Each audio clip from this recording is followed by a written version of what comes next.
Good afternoon, and welcome to our third program of the spring quarter.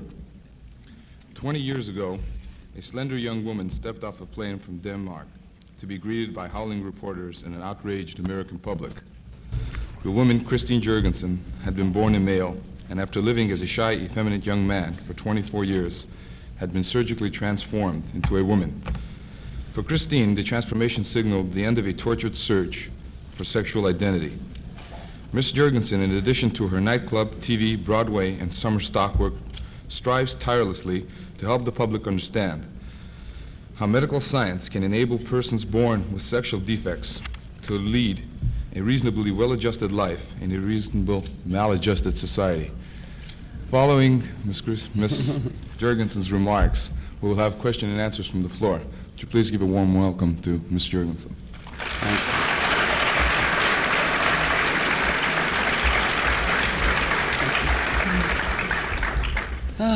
I can't believe I did the whole thing. I tried it and I liked it. I guess those are the two that are in now. I think these talks, I don't like the word lecture in the first place because it sounds a bit pontifical. So I feel as though we're going to have a conversation together, and I hope after this little beginning part where I just talk about my life, that you'll be open to ask any question that comes along into your mind. I was born in New York City on the 30th of May, 1926. And don't take your shoes off and count. I'll be 46 on the 30th of May.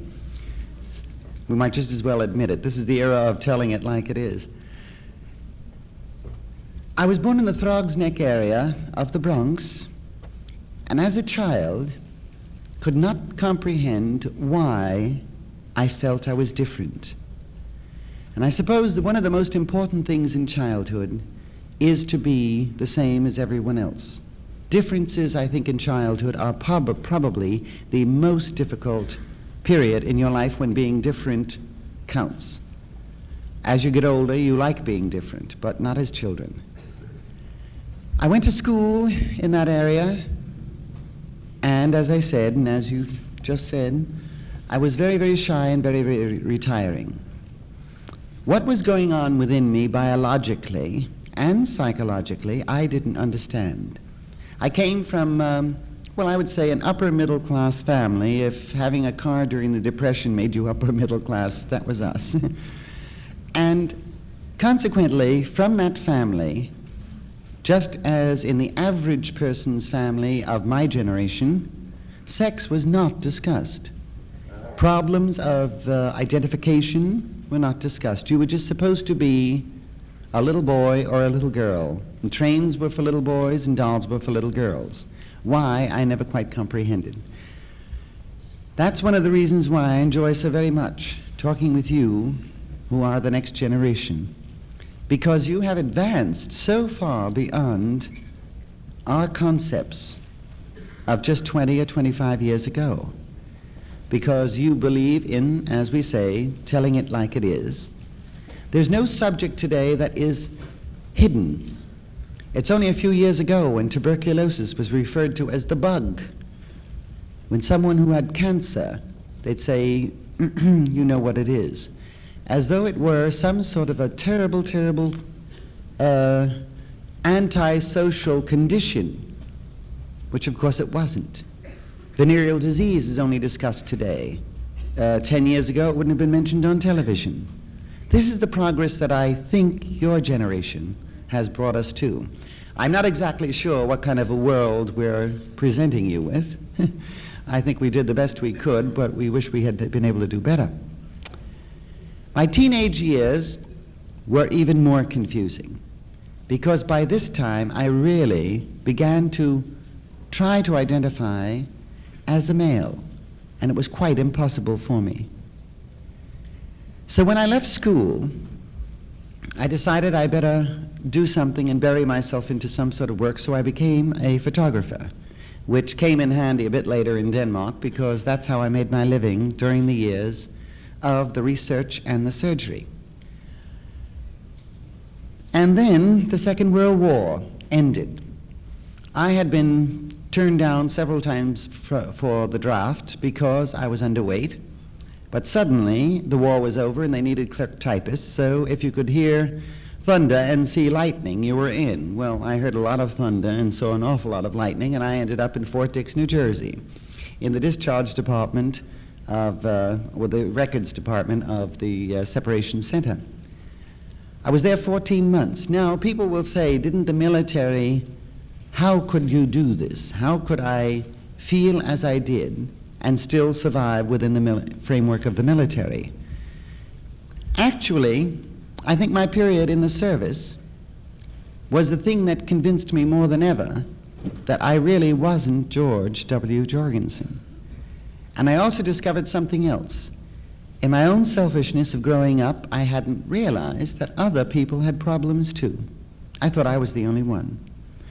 So living in close proximity with other fellows in the barracks and at work, I discovered a lot about myself. So when I came out of the service, I decided that I had to really make a move. So I came to California thinking that, well, maybe I could delve into the motion picture industry. I lived just down from the DeMille Gate at Paramount on Irving Boulevard, which is a rather interesting point. And I tried for over a year to get some sort of a job in Paramount. I was quite unsuccessful, so I went back east. It's a rather interesting fact that 20 years later, the story of my life was filmed at Paramount. So you see how ironic life can be. When I went back east, I decided I couldn't accept what was going on in my life. And the nearest thing to understanding the medical aspects of it was to become a lab technician. So I became a laboratory and X-ray technician. And about that time, I met a friend, in fact, at the laboratory technician school in New York, my table mate was married to a doctor. So Mrs. Angelo and I became very close, and we had lunch together and so forth. And finally I said, may I speak to your husband? So I went out to New Jersey and I spoke to Dr. Joseph Angelo. And he is the one who started to ferret things out for me. And I found that they were doing some research in Sweden. So I saved my money, and on the 1st of May, 1950, which is just about now, 22 years ago, I sailed for Europe on the Stockholm. And I went to Denmark first because I had family there, cousins, aunts, and uncles, and so forth.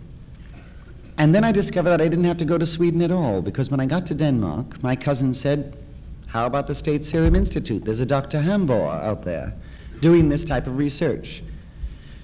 Well, this is another interesting facet of living, I think, is that every time I've been up against a stone wall and didn't know where to go, for some unknown reason, a door opened. I suppose that happens in all our lives. Well, the door opened and I met Dr. Hamborg, and that began a 3-year research of the biochemistry, the hormonal, the endocrine, all of these aspects of my case. A year later, I had the first surgical procedure. A year after that, I had the second. And then it was December 1st, 1952, when, as you might say, all hell broke loose. The story of my life became the world. They owned it. They began to own me. And all of these intimate details of my life suddenly were spread across the newspapers of the world. Well, I was shocked. I was irritated. I was infuriated. I didn't realize, and only in retrospect now can I look back and say, I know why this happened. It was the beginning of the sexual revolution. At the time, I didn't know it. But 20 years later, I could see the progress that was going to be made and the understanding. So headlines started screaming, female impersonator, imposter. The shocking thought that there are no 100% male, no 100% female animals on Earth came as a tremendous shock to many people. Unfortunately, it came more of a shock to the men than it did the women. I think the women understood it to a degree. But when you looked at a man and said, you're not 100% male, he bristled considerably. Well, it took a long time for those percentages. 80-20 is approximately what we are biochemistry-wise. So it took a long time for understanding to begin and to carry on. Then the years passed, this research continued. Now, for example, just in 1971, they say a femininity inherent in some boys, and that they believe that this is actually a genetic. This is the New York University School of Medicine. That this is probably going to be a genetic thing. They also have a concept that homosexuality, as well as other sexuological problems, may very well be genetic. In other words, as my father always used to say, if you want a certain color hair, certain eyes, certain stature, and certain longevity, select your ancestors very carefully. My father was quite a brilliant man.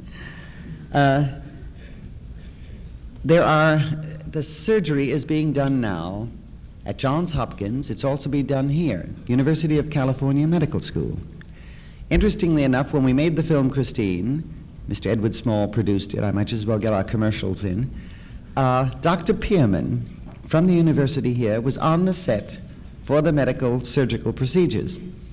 And I was there at the original ones, but I don't remember them. I was not in shape to recall. So Dr. Pierman was the aide there, which made our authenticity of the medical scenes absolutely marvelous. And I'm quite impressed by the film myself. When I think of what could have been done in terms of something like Myra Breckenridge, I think I'm very grateful. Hi. There's been some rumor. He's cute, isn't he?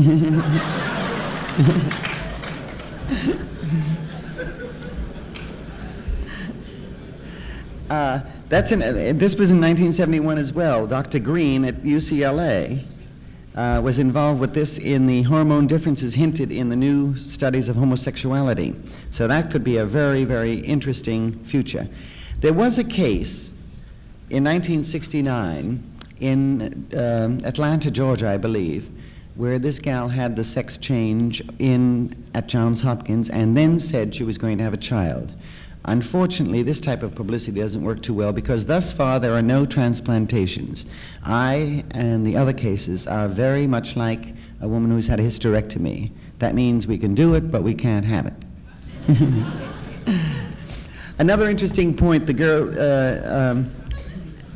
but of course then she said she did have a baby, which of course Johns Hopkins said was out of the question. But eventually, in this era of transplantation, I don't see any reason why in the future that there won't be uterine transplants.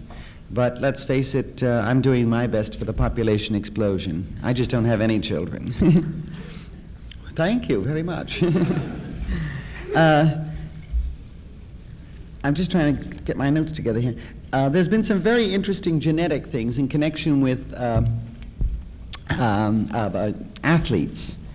We discovered that a lot of the female athletes seem to have the female chromosome count, the male chromosome count, and yet are competing as females. It's a very interesting point because the chromosomes do affect your musculature and so forth. So therefore, a woman with this problem technically shouldn't be able to compete with women who don't have these additional vitamins, so to speak. So I don't know how that's going to come in the future, what kind of thing will come out of the athletic aspect of it. But there's been quite a few sex changes involved within the athletic field. It's rather interesting that this has happened. They are doing the surgery, male to female. They're also doing the female to male. It is not as functional, the female to male, as the male to female, or the back and forth. Anyway, then we had, a few years ago, now everything is not heavy, sour grapes. There have been many funny aspects over the years to these situations, because anytime you get involved with a male-female relationship in any way, there's got to be a little bit of humor in it anyway. But I think there's humor in all aspects of life. Well, there's one very interesting case where a woman sued her husband for changing his sex. This woman sued another woman in court for the alienation of the affections and the, how did she put it? And then she said, I have no lesbian tendencies, so now he revolts me. So they haven't quite settled that case, but it could be rather interesting to find out how that comes out. Then, of course, over the years, we've had some rather hysterically funny things. Speaking of funny things, Spiro Baby and I had a little altercation not very long ago. And we haven't heard from him since, but he seems quietly in the background. He also did not apologize. I did request an apology. I thought if he had been a gentleman, he would have apologized. I was asked this question recently by a journalist. What was my attitude toward this Spiro Agnew thing when he called Senator Goodall the Christine Jorgenson of the Republican Party, meaning that he's a party switcher. And switch hitter, party switcher. Anyway, take it any way it comes.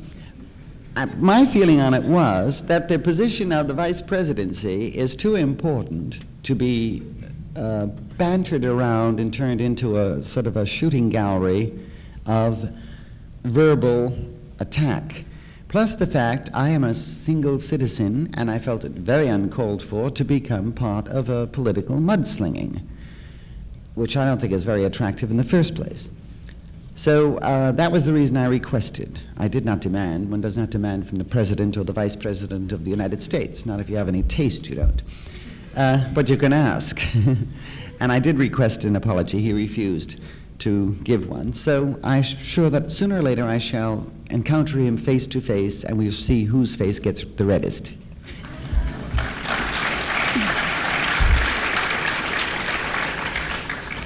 Now, I'd like to open it for questions because I think this is probably the most interesting part of it, and I have to be off at what, 10 minutes to 12 because 10 minutes to 1 because you fellas got to get back. Yes, sir. I was wondering if you felt that the role of your parents played any part of this. You're bringing up the environmental aspect of it, to the role of my parents. I don't really think so. Now, how much the environment, I think we'd like to believe, many people would like to believe that almost everything is environment. I'm afraid that I am a geneticist. I really believe that much of what happens in our lives is an inherent quality within us. How much my parents had quite a good relationship with my parents in my childhood and even into the later years until they passed away in 66 and 67. And in fact, I lived with them all those years. We have mics. So. Oh, you have mics. Okay. Have you heard of Andor? Who? Andor. And North? Andor. Andor, no. It's a transsexual organization. No, I haven't. I haven't heard of it. I deal mainly informatively through the Erickson Foundation in Baton Rouge, Louisiana, which is an extremely good and very interesting, they do a great deal of help for people, transsexuals. You see, basically, I am not a doctor. I cannot give at any time medical advice. I can only give philosophical advice and try to direct someone to a medical place where they can get the information they really want.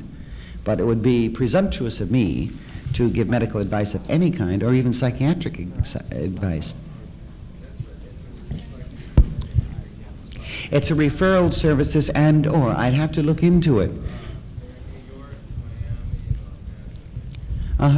I'd like to hear more about it, and I'm sure it will probably, if it's a new organization, it'll probably come in the Erickson Foundation newsletter, which I get constantly. And I do refer people to Dr. Harry Benjamin in New York. There's your Dr. Green here, who I haven't referred anyone to him, but he's written a book on the subject too. And any other questions? Ms. Jorgenson? Yes. Do you feel that as traditional sex roles become less rigid, that transsexual operations will really become unnecessary? I don't think that would change the identification of the individual. I think you meaning the complete unisex concept? Mm-hmm. I don't think we will ever have a complete unisex concept because we are different in some ways. I think the fact that your generation is starting to say, let's look at each other as people first, human to human, and then we'll discuss the aspects of being male to female. I think that's a very healthy attitude, and I approve of it. But I don't think there's ever going to be a time when it's going to be unimportant, at least not in my lifetime. Thank you. Goodness knows what happens in the next generation. You kids have run so far already that I'd like to be around 100 years from now to see how far it really is going. Okay, I was just wondering what instances of prejudice you've had thrown at you. For example, maybe they cut off Army benefits you were entitled to? Or what No, things like I that? still have my $10,000 government policy. It's kind of interesting. I've never changed my name on it because my attorney said, as well as my my insurance broker, that the person is insured, not the name. And as my attorney said, for heaven's sakes, Chris, don't get involved with the Veterans Administration. They're confused enough now. If you start trying to change names, we go into a real horrible thing. But speaking of prejudice, much, much less now. Years ago, it was really quite startling. It was really amazing. I was approached in Washington, D.C., and they said, when I first started nightclubs, and I remember Colonel Blick, he always had one wooden eye, and that was the one I kept looking at. Anyway, not that I'm being disrespectful to him, but he came to me and he said, if you use any ladies' rooms in Washington, D.C., we'll have you picked up and examined. And I said, Mr. Colonel Blick, I'll make it a point not to urinate while I'm in the nation's capital. But that's the type of thing that really occurred. It was amazing. But there are still some interesting aspects of this. For example, this is Variety, 1970. Now, for years I'd been doing the Mike Douglas show, Merv Griffin, Dick Cavett. I couldn't quite understand why I never was invited to do the Johnny Carson show. I've never met the gentleman. I think I might understand more if I met him and could face him face to face. But it said reasons vague for Tonight Taboos versus Ralph Nader and Christine Jorgensen. Now, I can understand why there might be a little taboo on Mr. Nader, because they might have an automobile commercial, and Mr. Nader might just tell them that it's a lousy automobile, or something like that. But since I'm basically not selling a product or really out to change the world that much, I don't understand why I'm banned. But it said here that, where is it? Yeah.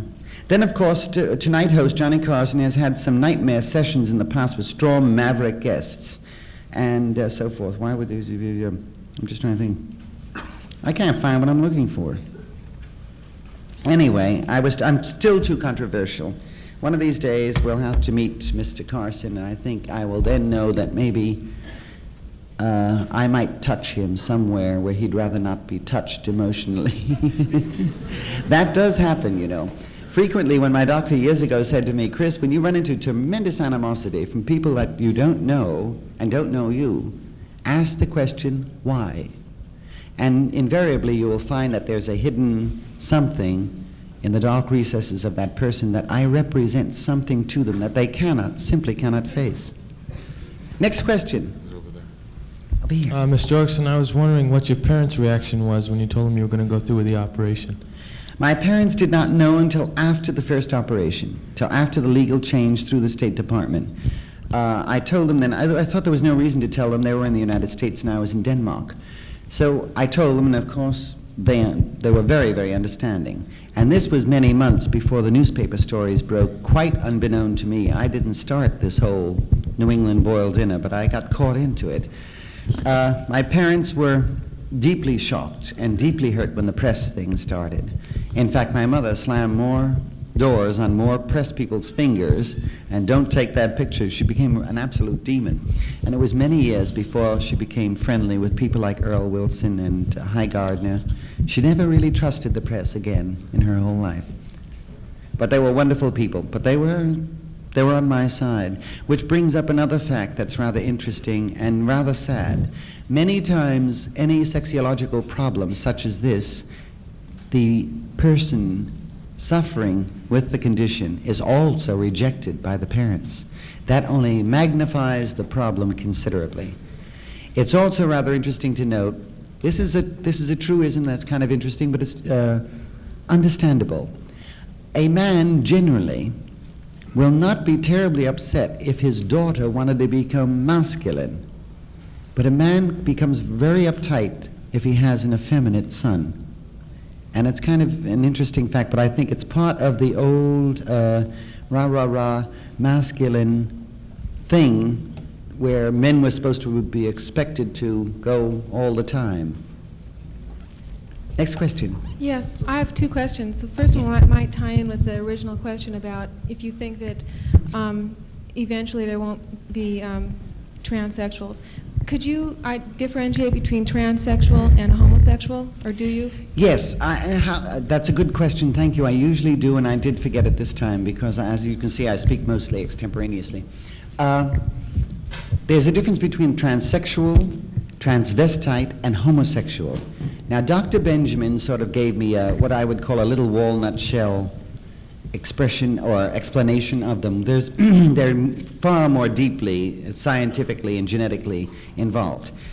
A transvestite is a person who wants to dress in the clothes of the opposite sex, but statistics have shown that 98 or 97% are heterosexual. That becomes only a behavior problem.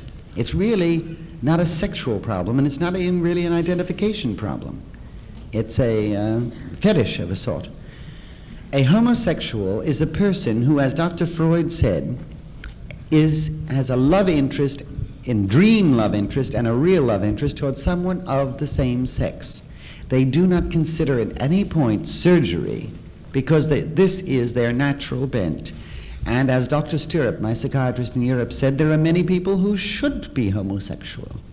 But that is where they have the dream interest, love interest toward the person of the same sex as their own sex and wouldn't consider surgery. Then you have the transsexual, which I think is considerably more complex. They're not sure just how far it goes. It is hormonal. It is probably genetic.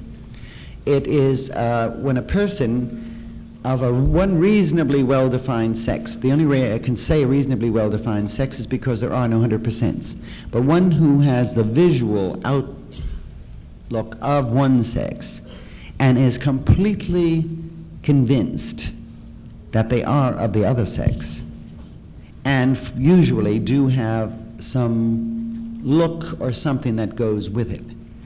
And this goes back to the chromosome thing, and that is the transsexual. Another very interesting factor that has come to light in the latter years was the medical condition known as, I believe, the double X chromosome. No, the double Y chromosome.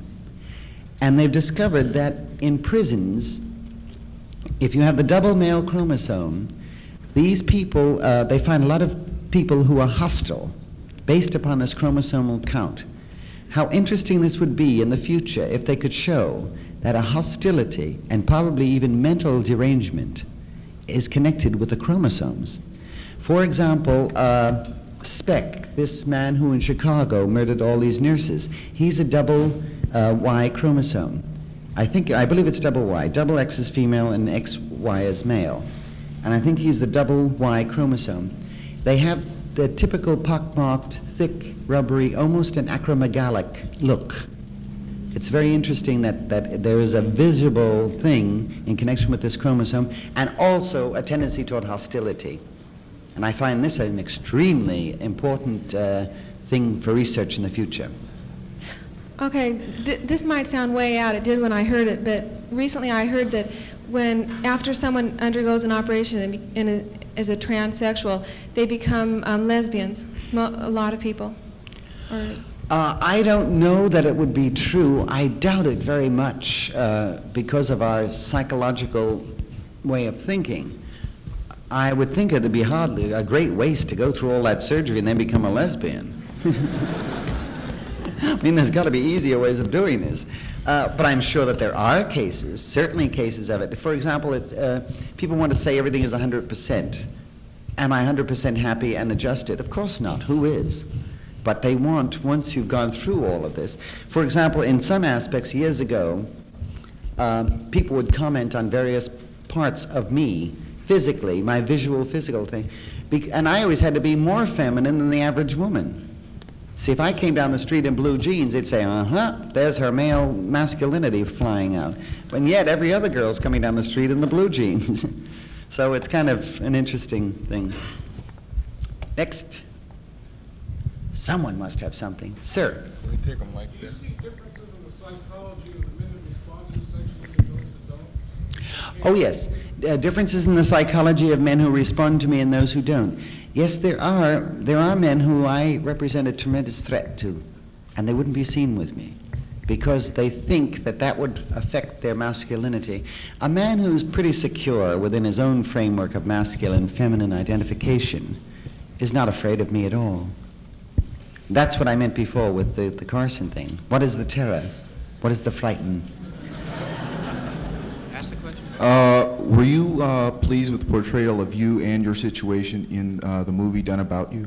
I'm sorry, I didn't hear what the question was. Were you pleased with the portrayal of you and your situation in the movie done about you?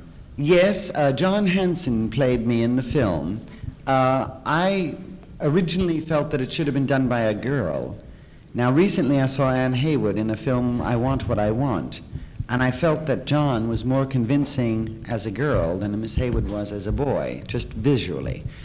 I was very satisfied, as I said before, in comparison to what could have been done with a film or the content of a film such as this, which they could have done a fantastic exploitation film, which I would have made me hide under a rug or leave for Denmark again and never be seen.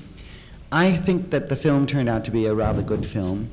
It's not a great film. It could have been if we had had increased writing. But I think it's a good film, and I'm satisfied. And I don't have to hide from it. Are your chromosomes XY?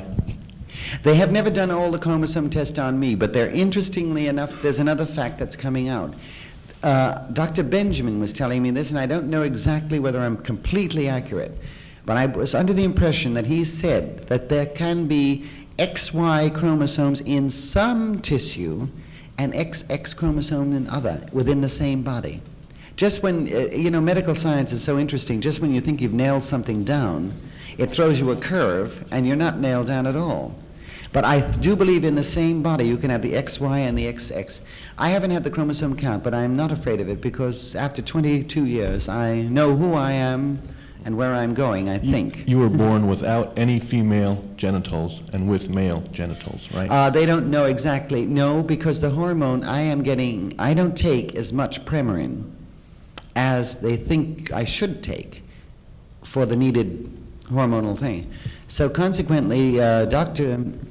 Hambo in Denmark said that I was producing, although the pituitary, I believe, or the adrenal cortex does create sex hormones, I still have more female hormones in my system than he could identify from the pituitary or the adrenal cortex. I'm not sure which one. But so therefore he believes that somewhere, and being a ductless gland, an ovary or a testis will work under your skin of your arm equally as well, hormonally. So you naturally produce more female hormones than I male naturally hormones. produce more. I think only when I've closed my eyes for the last time and they do the postmortem will they really understand what's going on inside. Dr. Hambo at that time said, in 1952 when all the hysteria was going on, he said, well, I'm certainly not going to open you up to prove anything to a press. And I happen to be, thus far, knock wood, extremely healthy, and I've never had any other further surgery. Ms. Jorgenson? Yes? I have a question, and I would like to preface it by telling you that I admire you and I respect you. Thank you. I think it's beautiful what you've done. I find you very lovely. Thank you very much. All Don't, right. you're going to embarrass me now. Thank you. I would like to ask you a question because I think it's important now to everyone that is a woman. And I was curious, in this transplant, did they give you a clitoris? No. Mine was done in a different manner. Tissue was taken from my legs to create the vaginal passages.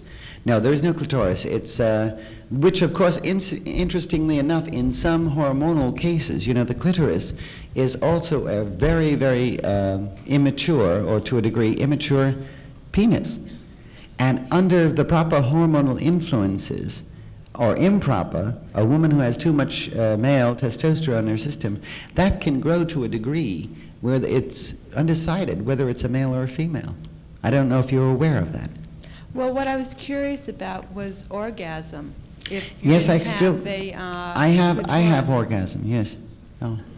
And another interesting side effect, speaking in terms of growth and the hormones, I don't know if the gals in the audience are aware that the birth control pill also throws the hormonal balance of the body off, and frequently you have side effects of hair growth on the face and possibly on the chest and so forth. So if any of you girls bump into that sort of condition, there's a marvelous man, I call him Mr. E, Dan Eastman at the Beverly Hills Club, where I have had electrolysis, Beverly Hills Health Club. Also, did Women's Lib ever approach you to talk for them? No, I haven't been approached to talk to Women's Lib per se, but I don't know. I think the average woman is pretty well liberated. At least in your generation they are, and I've never felt unliberated. Women control most of the money in the world. I don't know of a woman who has to go and ask her husband if she wants to buy a hat or a pair of shoes. I don't think there are so many male chauvinists around. I think there are a lot of men that let women get away with an awful lot.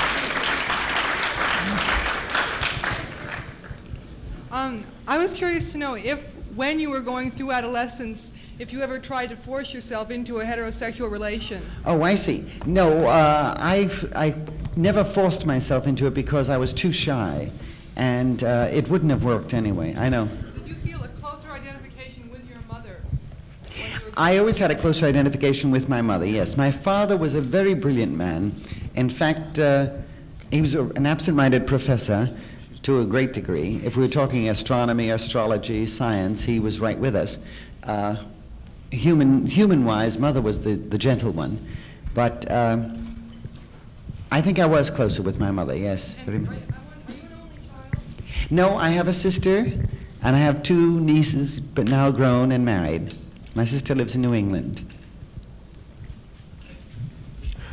Could you go into some specific detail as to the physiological changes that took place during the two operations? Yes. Basically, I think they explain that extremely well in the film with the use of charts. The body functional changes occur based upon, these are secondary sexual characteristics, based upon the hormone influences. And as I said before, I take Premarin, so any gal who's had a hysterectomy, I think she knows what Premarin is. And it's a female hormone. Of course, the hips widen, bust development, just general configuration of the body changes. And then hair distribution changes, and so forth, over a period of time. But those are all secondary sexual characteristics.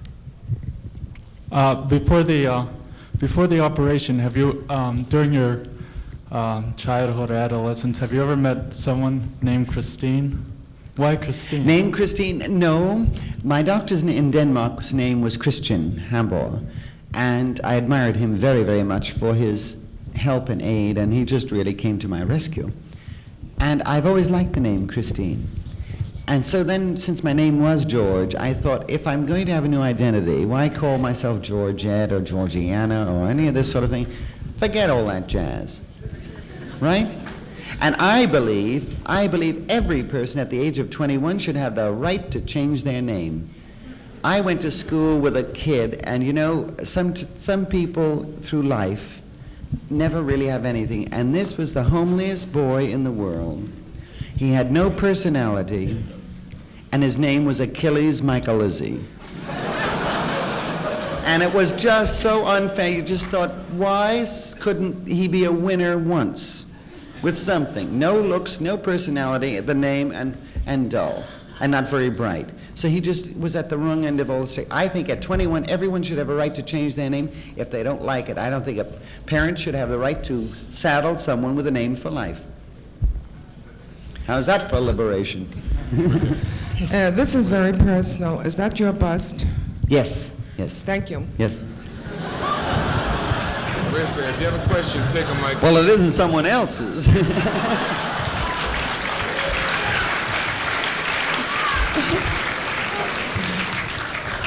Before I used to be a 34, unfortunately now a 36. But we're getting back to 34 again. Before your operation, did you have homosexual lovers? No, I didn't. Where is the person I was Right speaking? here. Oh, sorry. No, I didn't have homosexual relationships because I think I was mainly afraid of it. But my identification was always toward a male. So consequently, and as long as those years, until I was 24, 25, I was identified in society as a male, then that emotion had to be a homosexual emotion. See, homosexuality is not necessarily an action, it's a way of thinking. There are many people, frequently referred to as closet queens, who are afraid of it. They are homosexual, but they don't perform the act. But I didn't, and only after the surgery was it corrected that I was then heterosexual. All right, we'll take one more. Okay. One Yes, more? we have one more time for one more question, and we'll have You seem to- announcements after that, okay? So please. With stay. these microphones, I don't know where You it's see- coming from. You seem to indicate that human action is largely a result of special physical characteristics within an individual, particularly with your case with Mr. Speck in Chicago. Well, how far would you go in saying that personality and character is can determine human action, or how far would you say that I don't think it's known yet. I know what you mean. You're talking environment versus the genetic aspects of it, right?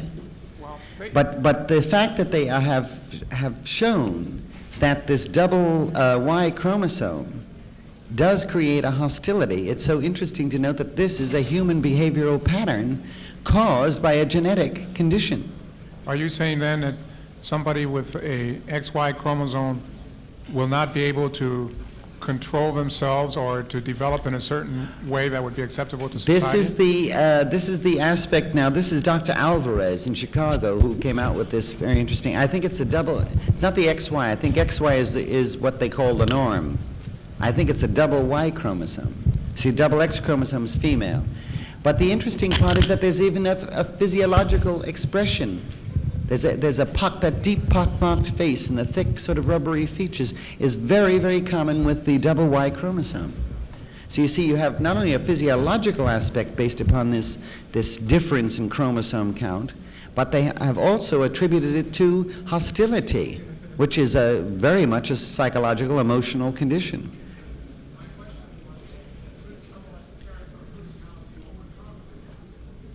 I don't think they have done enough research. Could that person overcome if they knew there were a double Y chromosome?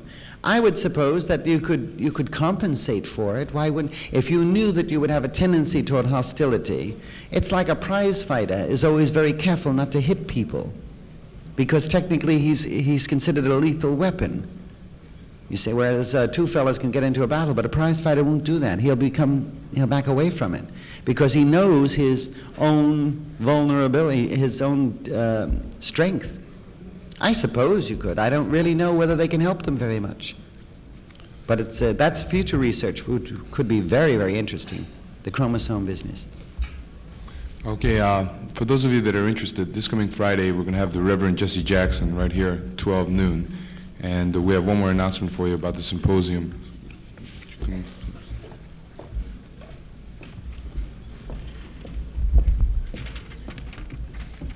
The Prison Symposium, sponsored by the BSU Rehabilitation Program, is meeting in the Men's Lounge. It starts again at 1 o'clock, and some of the guest speakers are Ms. Virginia Carlson, Superintendent of California Institution for Women, Mrs. Alphine Grant, Assistant Dean of Admission, Loyola University of Law, Mr. Booker Griffin, Program Director, Radio Station KGFJ, and Mr. Stan Heavy, Senior Counselor, Central City Bricks, ex-felon program.